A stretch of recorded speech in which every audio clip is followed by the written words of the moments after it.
विठुरायाचं मंदिर आहे. या मंदिराच्या समोरच्या भव्य सभामंडप स्वतःच्या खिशातल्या पैसे काढून त्या ठिकाणी केला.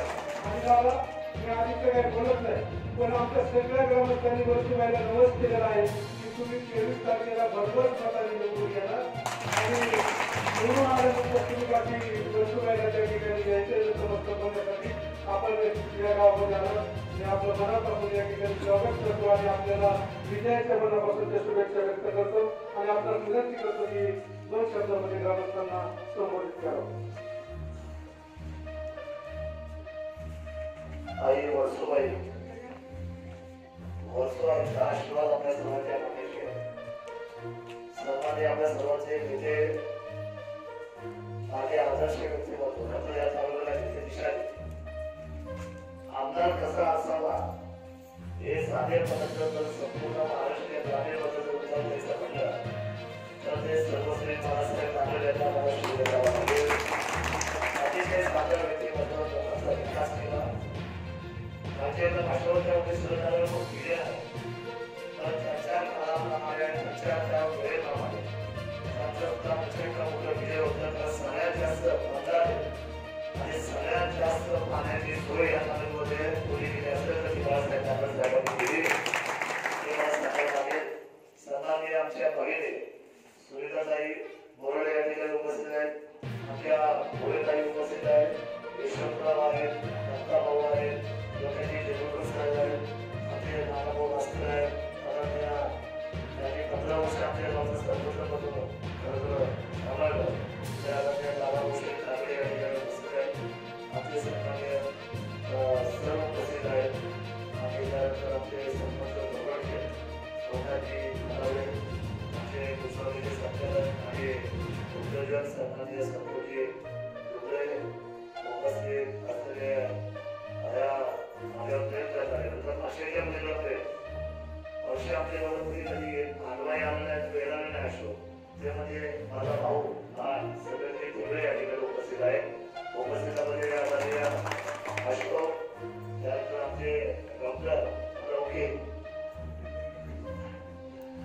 साहेब या वकील झालेल्या सरळ लागले आणि की इकडे भाग पावसात असतो त्या माणसासाठी सरकारी वकील जातो.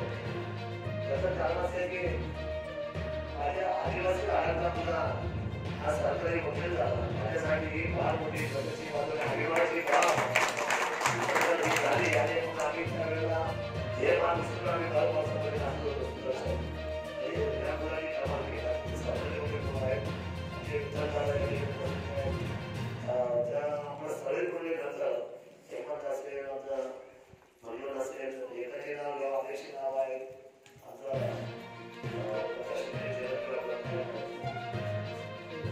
सौरभ आहे, ही सगळीच मंडळी आपण उपस्थित राहतात. एक गोष्ट मी आवडून सांगेन, मला लवकरात लवकर वेगळी आमदारकी ही लोकांनी मला पासआउट करून दिली की सगळ्यात पहिल्यांदा वर्षोबाई आणि निवास क्षेत्राचा थेट रोड चालू करायचा आहे. हे आपली पहिलं आहे. त्यानंतर त्या वर्षोबाईला मला तीर्थक्षेत्राचा दर्जा द्यायचा आणि तीर्थक्षेत्राचा दर्जा तो कमीत कमी ह्या संपूर्ण परिसराचा कायापालट करायचा आहे. आणि पर्यटनचा जो मी आता आराखडा मांडलाय 5,000 कोटीचा, त्याच्यामध्ये आपली वर्षोबाई आणि आपल्या हल्लीची दुर्गा देवी या दोन्ही वरच्या देवीचा त्याच्यामध्ये मी समावेश केलेला आहे. महाराष्ट्र शासनाच्या शासनामध्ये एवढं सांगतो माझ्यावर खूप आहे.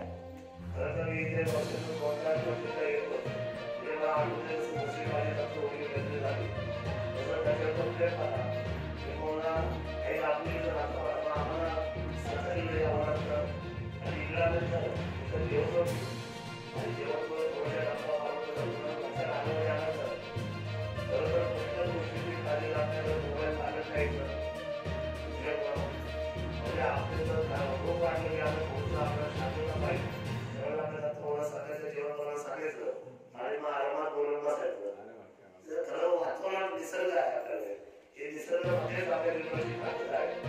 या आमदारकीला मला आदिवासी बांधवाला सांगायचे पाहिजे की जर आपण सर्वांनी गावाला आपण ठरवून द्या की या पश्चिम भागाचा जर विकास पूर्व भागाला जोडायचा असेल तर शरद सोडल्याशिवाय पर्याय नाही. हा पर्याय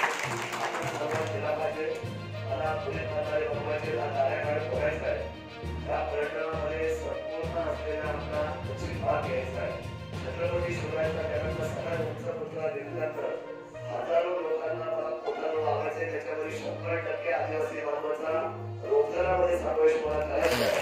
आणि या सगळ्या गोष्टी आपल्या समोर असताना आता अधिकाराची घोषणा झाली. अधिकार जर मला पावरच मिळाले नाही, जर मला अधिकार मिळाला नाही, तर मात्र या सगळ्या गोष्टी माझ्या डोळ्यासमोर कशाच राहतात आणि मग तुझ्या सर्वांच्या अडचणीला मला उत्तर मिळत नाही. ते उत्तर घ्यायचं असेल तर मला ही तुम्ही सर्वांनी अतिशय जबाबदारीची आत्मनिर्भर होती. आपल्याची आत्मनिर्भर होती म्हणजे तुमचं स्वप्न आहे, त्या स्वप्नाचा आधार घ्यायचा असेल आणि शासनाच्या तिजोरीतून सगळा पैसा घेऊन सर्वाधिक विकास करायचा असेल तर त्याला मला एकच फक्त उत्तर आहे, ते म्हणजे ह्या वर्षीची निवडणूक कुठल्याही परिस्थितीमध्ये 2 मोठ्या कुटुंबातल्या मुलांना 2 मोठ्या कुटुंबाला घरी पाठवून माझी ही निवडणूक धनशक्ती विरुद्ध जनशक्तीची निवडणूक आहे आणि ती आपल्याला जिंकावीच लागेल म्हणून आपल्या सर्वांना विनंती करणे या ठिकाणी उपस्थित आहे. आणि खरं तर आपण सगळी मंडळी या सर्व असलेल्या अडचणीतून प्रयत्न आहे, त्याच्यातून मला आपल्या आधीचा धाडकी बांधला 10 वर्षापूर्वी आधी चांगलं करायचं, त्याचा आधी काय असायचं आणि सतत करायचं, सतत वाढत पाहिजे. आणि ती ज्यावेळेला चालताना आपल्याला येताना साहेबांना सूत्र काढताना त्याच्यानंतर रस्ते रस्ते झाले.